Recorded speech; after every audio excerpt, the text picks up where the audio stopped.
مرحبا جميعا، نأمل أن تكونوا بخير. لا تنسوا الاشتراك في القناة ووضع زر اللايك. اليوم سنتحدث حول تطورات صفقة مبابي إلى ريال مدريد.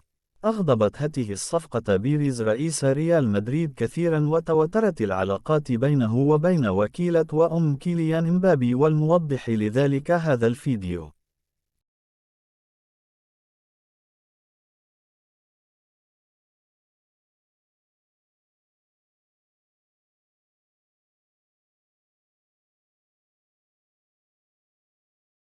كشف تقرير صحفي اليوم الاثنين عن كواليس سير مفاوضات ريال مدريد للتعاقد مع كيليان مبابي نجم باريس سان جيرمان.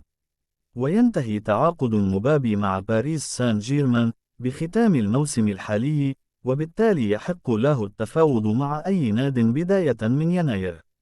وبحسب صحيفة تيليجراف البريطانية، فإن المفاوضات بين فلورنتينو بيريز رئيس ريال مدريد وفايزة العماري والدة ووكيلة مبابي ليست على ما يرام. وأوضحت الصحيفة أن هناك اختلافات كبيرة في وجهات النظر بين بيريز ومبابي، ولم يتم التوصل لاتفاق حتى الآن في ذات السياق.